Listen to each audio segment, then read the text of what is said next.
Hi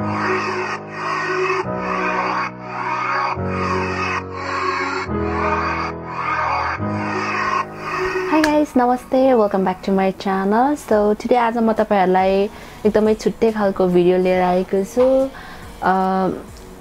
मैले first time YouTube मा यस्तो भिडियोहरु गर्दै छु, लाइक रिभ्यु भिडियो. मलाई चाहिँ मेरो बर्थडे को मेरो बर्थडे चाहिँ 31 जन मा हो अनि बर्थडे को 3-4 अगाडि दिन चाहिँ मलाई बेनिफिट्स कस्मेटिक हङकङ बाट चाहिँ यो प्याकेजिङ आएको थियो है.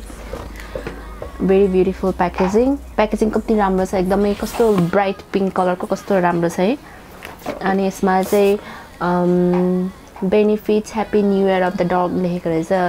लाइक चाइनिजहरुको चाहिँ यो पाली न्यू इयर डग को इयर होला, त्यही भएर चाहिँ happy new year of the dog लेखेको छ है.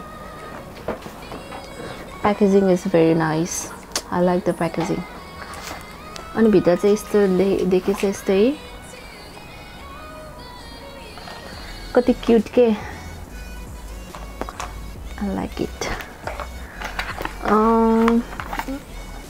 यो के हो? I don't know what is this. Maybe something Chinese मा के लेखेछ खै कुनै मलाई आउँदैन चाइनिज. यस्तो छ. अनि लाइसीको खोल पनि थियो है त्यसमा. लाइसी कता निकालेर राखेछ होला सायद. 4 of these. अनि and this one. Soft and natural brows. Go proof kit for natural looking brows. It looks like this. कस्तो राम्रो प्याकेजिङ के. यसमा चाहिँ के छ भने, let me open this. Oh my god, look at this kid, so cute. The color कति मिठो के, यिनीहरुले कति मज्जाले बनाएको कलर कति क्यूट. लाइक यो त हाम्रो पहिले सानोमा स्कुलमा टिफिन बक्स बोक्थे नि हो त्यस्तै के. अब स्कुलमा जाँदाखेरि टिफिन बक्स बोकेर जान्थे नि. लच्छा पनि. ओके. यसमा चाहिँ के आउँछ भने यो चाहिँ एउटा सेपर भइहाल्यो अनि यसमा चाहिँ दुईटा आर्क र स्ट्रेट हैन. यो साच्चै यसमा चाहिँ यो यसरी अड्काएर अनि शेप मिलाउने रहेछ. अनि यो भइहाल्यो. अनि त्यसपछि चाहिँ यो चाहिँ हाई ब्राउ लेखिरहेछ. यसमा चाहिँ यो चाहिँ हाइलाइटर रहेछ. हाइलाइटर है. अनि यो चाहिँ नम्बर 3 पेन्सिल हो. एकतिर चाहिँ यस्तो खालको एंगल खालको पेन्सिल आउँदो रहेछ. एंगल खालको पेन्सिलले चाहिँ हामीलाई ड्रा गर्न सजिलो हुन्छ भनेर यस्तो खालको बनायो होला सायद तिनीहरुले. मैले चाहिँ यो ब्राउ पेन्सिल चाहिँ 2-3 दिन भयो लगातार युज गरेको. काइन्ड अफ ठिकै हो, राम्रै लाग्यो मलाई.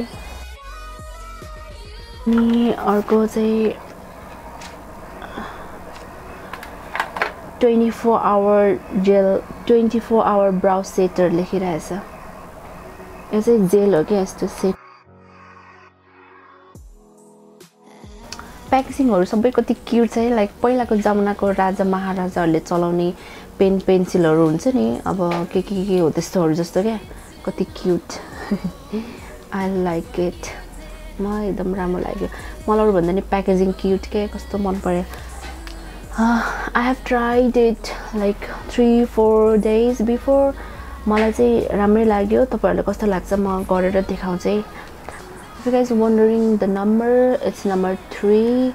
Yes, number 3. I'll go for angle brow. So I'm going to do this look भनेसी. यस्तो गर्नु पर्यो न.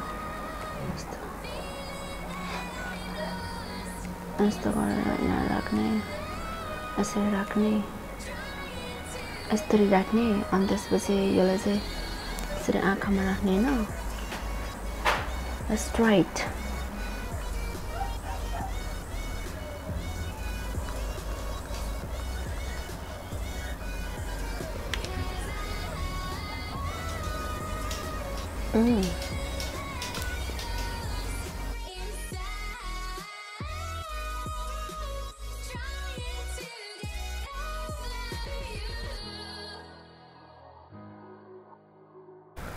So once you make the shape, अब चाहिँ fill in गरौँ भित्र.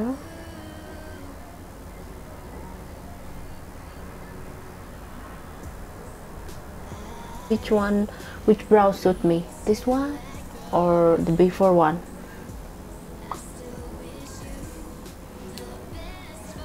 Like it? Okay, let's try another one. Struggle. And फेरि यसलाई change. Okay, honestly भन्नुपर्दा चाहिँ मलाई यो सेपर चाहिँ ठिकै लाग्यो.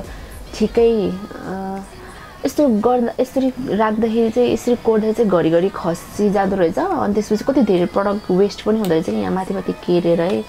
अनि यसो घरिघरि मिलाइराख्नु पर्ने अनि खस्या गर्ने के लाइक गरिराख्यो भने चाहिँ युज टु हुन्छ होला. तर फर्स्ट टाइम युज गर्नको लागि लाई चाहिँ एकदमै कम टाइम थोरै भएको बेलामा चाहिँ यो चाहिँ I don't think so yeah it's okay. तर पेन्सिल चाहिँ राम्रो छ. पेन्सिल चाहिँ ठिकै छ. I like the colour. यो नम्बर 3 चाहिँ it suits me. I think it match with my hair colour. अनि let's see about the highlighter. अब लेट्स सी द हाइलाइटर कस्तो छ. पहिला चाहिँ यसरी कोरौँ बिस्तारै.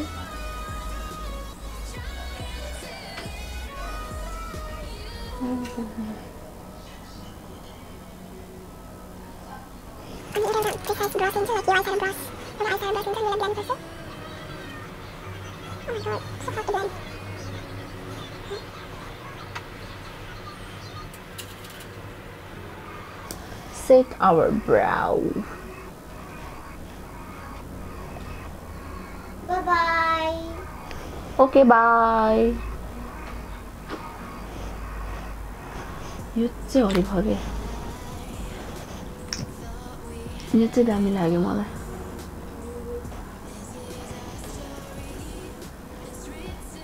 किनभने मेरो आइब्रो त्यस्तो फर्रा परेको छ नि त. अनि यसले चाहिँ दामी सेट गर्छ नि. अस्ति अस्ति लगाउँदाखेरि पनि मैले नोटिस गरेको थिएँ यो चाहिँ. सो अनेस्टली भन्नुपर्दा चाहिँ मलाई चाहिँ सबैभन्दा मन परेको of course the gel eyebrow setter 24 hours eyebrow setter एकदम मन पर्यो मलाई. अनि त्यसपछि चाहिँ of course the pencil number 3 it suits my hair colour kind of yes for this one also. अनि हाइलाइटर पनि राम्रो छ. लाइक न्यूड क्रीमी कलरको न्यूड छ. तर अलिकति ब्लेन्ड गर्न अलिकति गाह्रो कि जस्तो लाग्यो मलाई. अनि यो चाहिँ मलाई like if I have to rate out of 10 then I will rate for maybe 4 or something like that. ठिकै हो यो चाहिँ. So yeah that's it for today. तपाईहरुलाई मेरो ब्राउ कस्तो लाग्यो कमेन्ट सेक्सनमा सजेसन्सहरु छोडिदिनु होला. यो ब्राउ राम्रो कि पहिलाको भिडियोको ब्राउ राम्रो, कुन चाहिँ राम्रो लाग्यो तपाईहरुलाई, मलाई कुन चाहिँ सुट गर्छ त्यो चाहिँ तल कमेन्ट सेक्सनमा सजेसन छोडिदिनु होला. अनि त्यसपछि यो अनि तपाईहरुले पनि यो ब्राउ किट युज गर्नुभयो भने चाहिँ मलाई इन्स्टाग्राममा ट्याग गर्नु होला. इन्स्टाग्राममा चाहिँ ट्याग गर्न नबिर्सिनु होला. ओभरअल मलाई यो प्याकेजिङ पनि एकदमै मन पर्यो. पेन्सिल पनि राम्रो छ. I like the gel very much. अनि त्यसपछि चाहिँ यो सेपर चाहिँ ठिकै हो. And then highlighter the creamy highlighter is really good but I think it's a little bit difficult to blend it, but it's okay, we can do it. So finally, thank you so much Benefits for sending me this beautiful soft and natural brow kit. I love this and hope to see you in future as well. So आजलाई यति नै, फेरि अर्को भिडियोमा भेटौँला. Thank you so much. Bye bye.